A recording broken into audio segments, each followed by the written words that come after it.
Welcome to the Mount Pleasant podcast, featuring discussions and interviews about the people, places, and events that make Mount Pleasant such a special place. This is a special episode of Mount Pleasant Podcast, where we interview people who've helped make Mount Pleasant a community residents love to call home. I am so excited, y'all, because we have Tommy Hartnett here. And Tommy, I'm so excited to see you and talk to you about living on the Isle of Palms and your life in general. But we're going to focus on the Isle of Palms today because that's what this is, the Isle of Palms podcast. Is that okay with you, sir? You know, Bill, the Isle of Palms is a very special place, not only just to me, but to the world. I mean, look at the people that flock there. Look at the mansions that have been built there. I mean, we really are South Carolina's Cape Cod, I guess, or Cape, whatever the rich Yankees do up in Massachusetts, we do down here at the Isle of Palms. I agree with you, Tommy. That's why I wanted to start and publish the Island Vibes, because I think if you live on the island, you forget how much the island touches everybody because you're there every day. But people, like you said, from around the world, right? They come there to vacation, enjoy their lives, do they not? It's incredible the number of people. If you staying over there, you could see the license plates. I've always said nobody lives in Ohio. They just go up to Ohio and get their license plates and come back to South Carolina, because you can look at the license plates from the whole season, from Memorial Day to Labor Day. At least half of the license plates you see are out of state. Let's talk about you and Isle of Palms and why it's so interwoven with your life. Okay, so. Let's start with the first. Like, these are articles that have run already in Island Vibes, and I'm so excited to let people know more about your life on the Isle of Palms. But my understanding is you got your first job on the Isle of Palms, and one of the reasons you got that is because J.C. Long, your mom was a first cousin of J.C. Long. Is that the case? That's correct. My dad was first cousin. And then what was your job and what did you do for J.C. Long? Bill, that you opened me up for a long answer. I worked down in the machine part with a fellow by the name of Wilson. He kept all the equipment, the trucks and the tractors and the front end loaders and all running. And I kind of worked down there as his assistant. But really, I was more of an errand boy. I was only 16 or 17 years old at the time.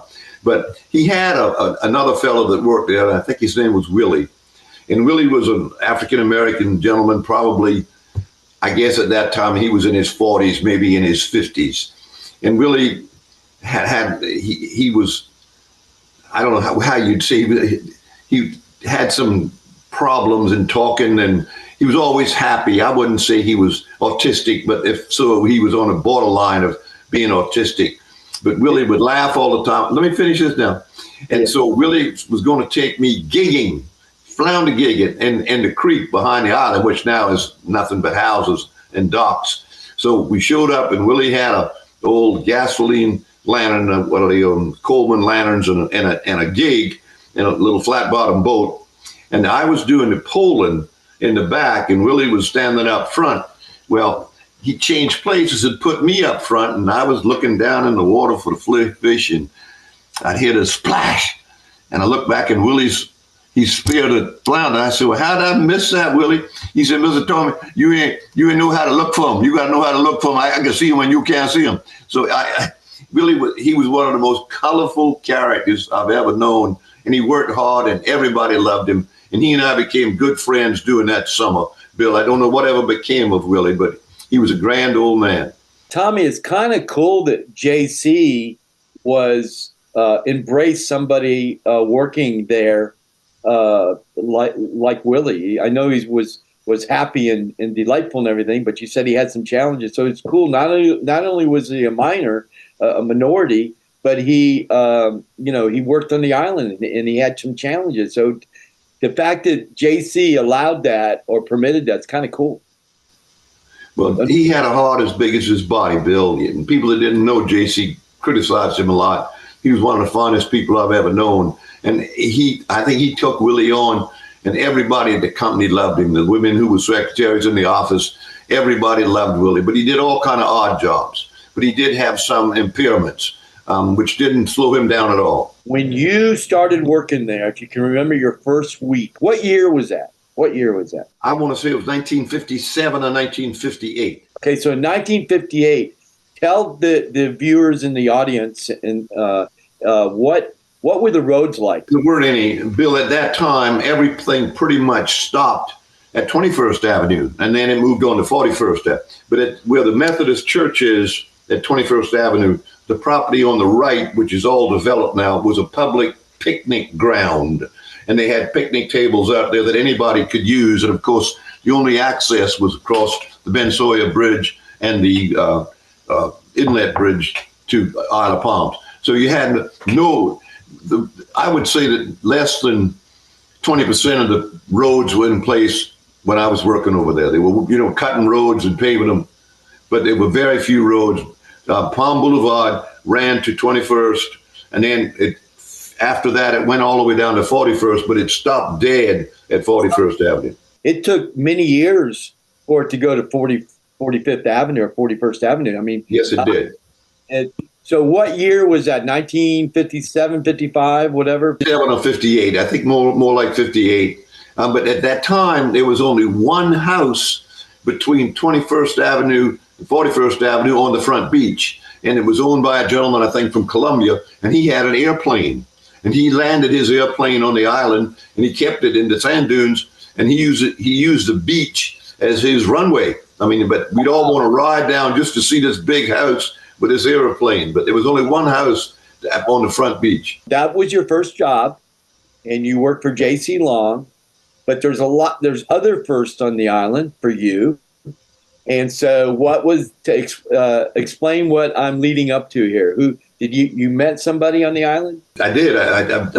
My wife Bonnie and I, we had our first date on the island. And it was a barbecue at 41st Avenue where you could actually have an open pit on the island, and you could drive onto the beach. And Bonnie and I had our first date there, and one of our chaperones was future Mayor John Tecklenburg's mother and father. Of course, John was not even born then at that time, but he and I'm trying to think what many other couples. Oh, the police chief on the island, Mr. Storen, is one of the police officers on the Isle of Palms. His grandfather was also one of our chaperones on our first date. Tommy, what year was your first date with Bonnie? 1961.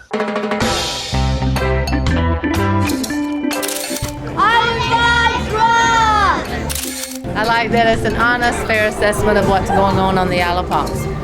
Island Vibes. Great newspaper by a great friend, and so glad he's published this because we really need it. It's impartial, and it's just a great paper. Island Vibes. It's honest, sincere, and factual. Island Vibes is the deal. You're watching the Isle of Palms podcast. Between the 57 to 1961, you had been working on that island all that time? No, I only worked there for 2 years. I worked until 1960 when I graduated from high school. So I only worked on there 2 years. So you had your first job there. You had your first date there. And didn't you buy your first house there? We did. Bonnie and I bought a house together, although we were not married and we didn't cohabitate at the time. People just didn't do that. We looked forward to living on the Isle of Palms, and JC was building a series of 3-bedroom houses, brick houses built right on the ground.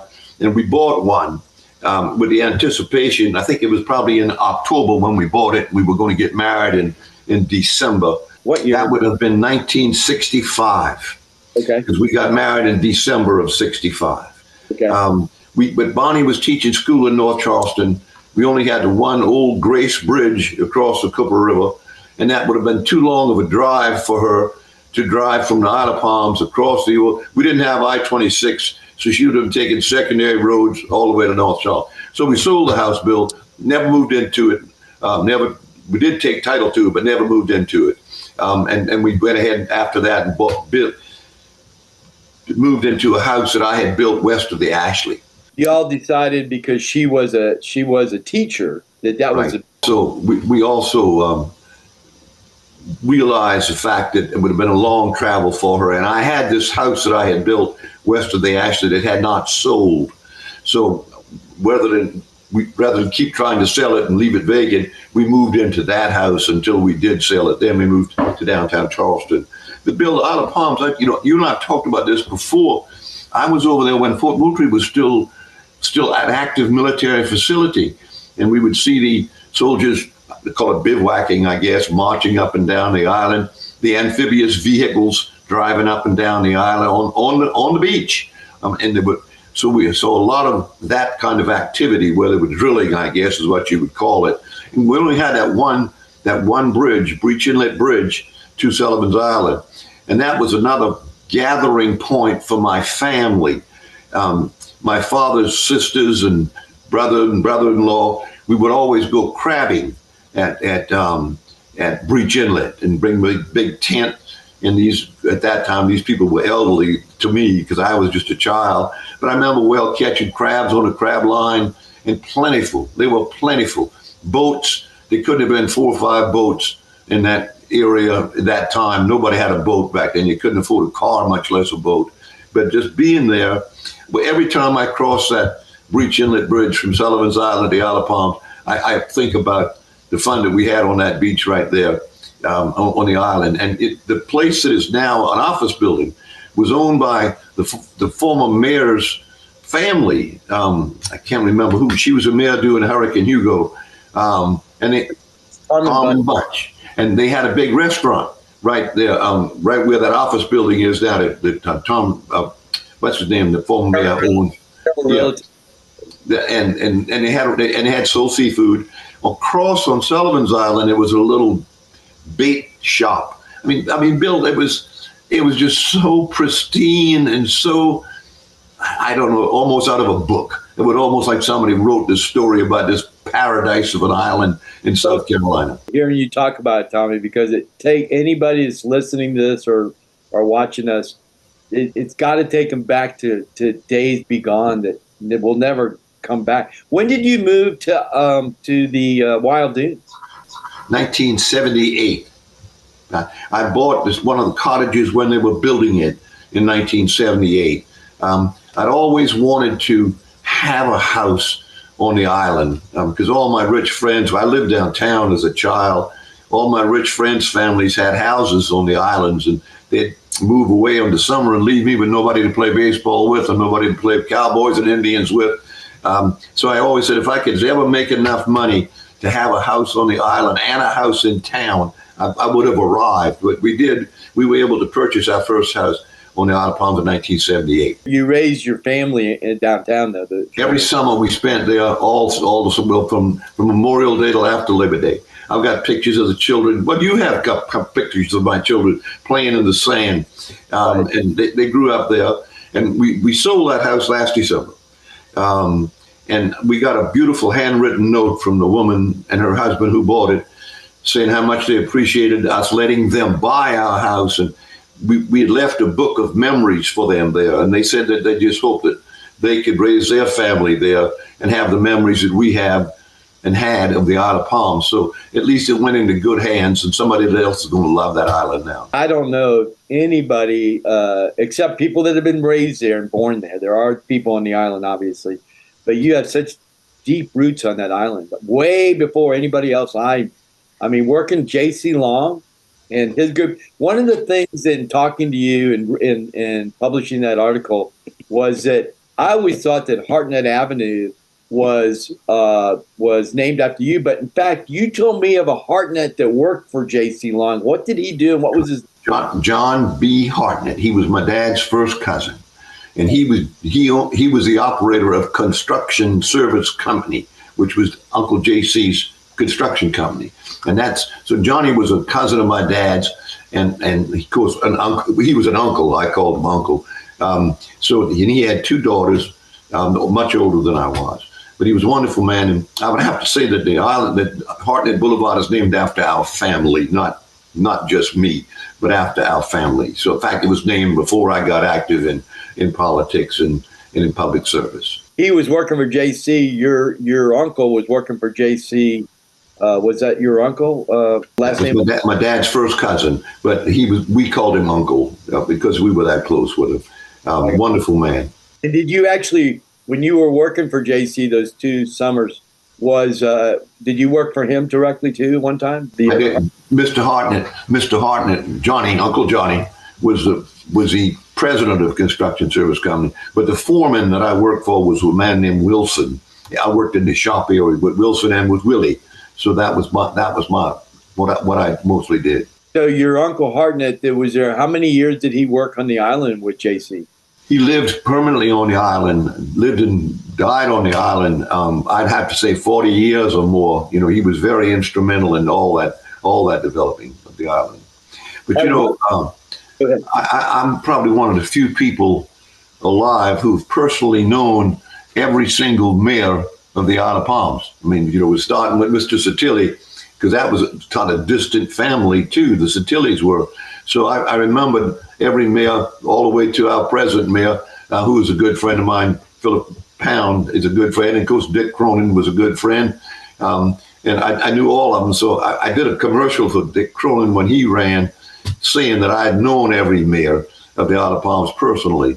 So, and that goes back a pretty good ways to the 50s. Well, when you bought that house on the island in 1965, right. What was the population in the Isle of Palms at that time? I would have to say it's only 4,000 now. So I would have to say at that time it was probably in the high hundreds, maybe 700 or 600. You never saw anybody much at all, back in the long, long ago. But when we bought that house, it was starting to. JC built that island in anticipation of having a place where ordinary, average, middle-class, hard-working people could live on the beach, on the island. So that's how it started. It didn't start with mega mansions, Bill. It started with little 3-bedroom, 1.5-bathroom houses. Right. Some of them built right on the ground.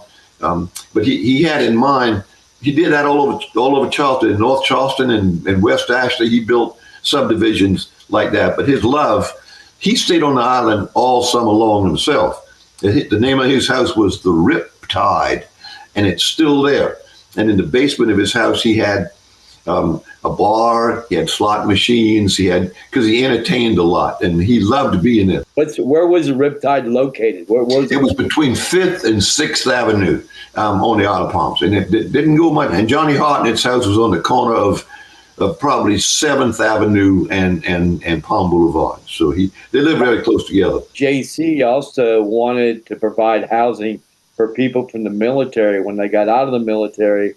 After World War II, that was a location they were hoping that they would settle, correct? And I think there's still a few families of those people left on the island. Now, most of them are long gone, but I think there's still some families who were original owners of houses in those first few blocks of the island. The first members of my family to buy a house was my dad's sister. She bought a house on 5th Avenue. Little 3-bedroom, 1-bath house, flat on the ground, but half a block from the beach.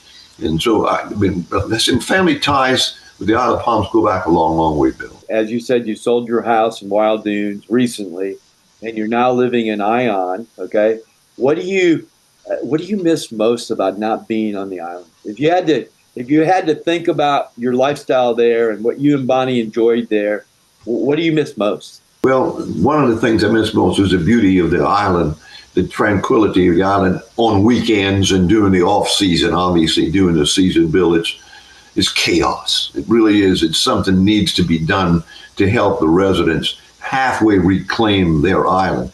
But Bill, Bonnie and I could sit on our back porch and watch deer feeding. We could watch fox. I never saw any of the coyotes. They said coyotes were there, but we had an abundance of deer. We would see them every day. They would almost walk up to you. They were tame, but the wildlife and recently, not used to. You still saw them today when you were there, right? Oh yes, I saw some just last week. They're everywhere.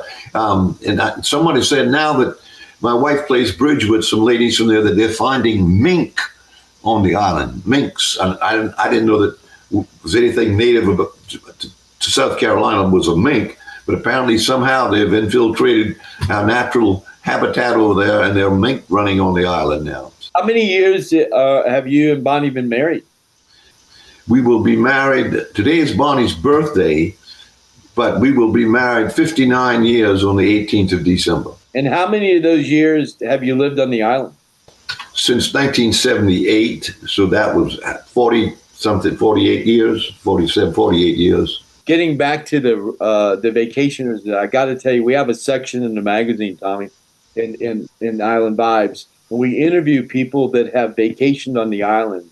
And one of the couple, that they're from Spartanburg, and I asked her, listen to this, Tommy, what do you like most about the Isle of Palms? She didn't talk about the beaches. She didn't talk about the quaint, tranquil setting. She said the residents are so friendly. Is that not? But that's just the way we are, Bill. You're one of the guys with the most friendly personality I know. You've never met a stranger. You never have. You remember everybody's names. But I have to agree with that. I mean, at that little grocery store, the Harris Teeter that's there now, you can see people from everywhere, and they're sort of amazed when I'll say, "Oh, excuse me," if I'm pushing the grocery cart by them, look at me like, "Excuse me." They're from area where they don't have the same hospitality, the same congeniality, I guess, that we have here. And you have to love it. I mean, that's what this whole area, that's why I hate to see the overdevelopment of so many places. Tommy, I want to close with that visitor said, and I'd also like to invite you. I've had a lot of fun doing this. You've had such a robust career.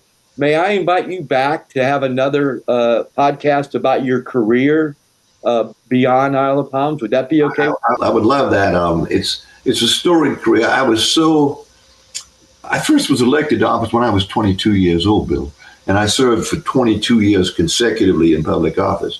So as a young person, there are not many people that do that today. And the money that you have to spend to get elected to public. My son, as you know, is in the legislature now. And the money he had to spend to get elected. But I'm proud of him for doing it. But I would love to talk about it and let you know and your listeners know. And I want to have the conversations that we've had about your relationship with John Edwards and how he got you involved. And those stories need to be told, and I would consider it a privilege to have another podcast with you about that. But I've certainly enjoyed this one. I always enjoy talking to you, but that next visit, we could really have some fun talking about some things about South Carolina politics that very few people know. That would be a really fun one, Bill. It really would. We might have to use some alias names. Some of the times I've told people, I've repeated some of the stuff you and I've talked about. It's just history. Nothing bad. It's just history, you know.